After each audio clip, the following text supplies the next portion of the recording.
हरियाणा में बीजेपी भले ही 10 साल की एंटी इनकम्बेंसी से जूझ रही हो, लेकिन कांग्रेस के लिए भी रास्ता आसान नहीं है। इसके संकेत मई महीने में हुए 10 लोकसभा सीट पर चुनाव के वोट परसेंटेज से मिलता है, जिसके बारे में कांग्रेस और भाजपा के टिकट बांटने की मीटिंगों में भी हो रहा है, जिसमें वोट परसेंटेज को लेकर भी पार्टियां चुनावी रणनीति से जोड़कर चल रही हैं। कांग्रेस हाईकमान टिकट बंटवारे की कमान अपने हाथ में ले चुका है। 90 विधानसभा सीटों पर कांग्रेस हाईकमान ने अपनी कमेटियां भेज दी हैं। वहीं भाजपा ने भी सीट टू सीट मार्किंग से चुनाव जीतने की प्लानिंग कर ली है। सबसे पहले लोकसभा चुनाव से मिले 3 बड़े संकेत। पहला, भाजपा 5 सीटें हारी, लेकिन वोट परसेंटेज कांग्रेस से ज्यादा मिले। वो ऐसे कि 2019 में भाजपा ने हरियाणा में सभी 10 लोकसभा सीटें जीती। 2024 में भाजपा सिर्फ 5 ही जीत सकी। हालांकि भाजपा को 40.11% वोट मिले। इसके उलट कांग्रेस ने भी 5 ही सीटें जीती, मगर उन्हें 43.67% वोट मिले। दूसरा, विधानसभा वाइज भाजपा को बढ़त मिली, क्योंकि 10 लोकसभा सीटों के नतीजों को विधानसभा वाइज देखें तो 90 में से 44 सीटों पर भाजपा को बढ़त रही। कांग्रेस को 42 सीटों पर बढ़त मिली। 4 सीटों पर आम आदमी पार्टी आगे रही।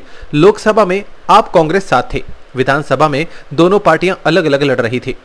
तीसरा, कांग्रेस का वोट परसेंटेज 2019 के मुकाबले बढ़ा।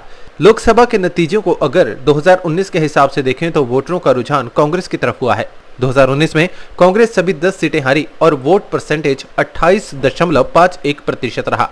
2024 में यह बढ़कर 43.67% हो गया। इसके उलट भाजपा को वोट परसेंटेज 2019 में 58.21% से घटकर 40.11% हो गया। अब आपको समझाते हैं विधानसभा के लिहाज से इसके मायने क्या हैं। पहला ये कि भाजपा मुकाबले में लेकिन चुनौतियां भी। लोकसभा रिजल्ट के लिहाज से देखें तो 10 साल सरकार चलाने के बावजूद भाजपा मुकाबले से बाहर नहीं है।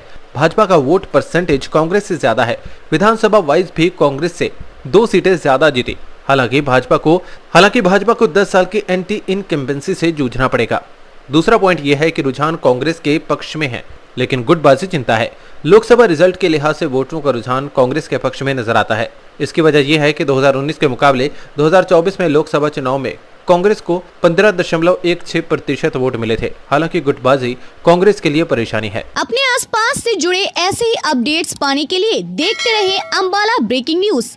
हमें फेसबुक पर लाइक करें, यूट्यूब पर सब्सक्राइब करें और अपने एप्पल और एंड्रॉइड मोबाइल फोन के प्ले स्टोर से हमारी app Ambala breaking news download करें।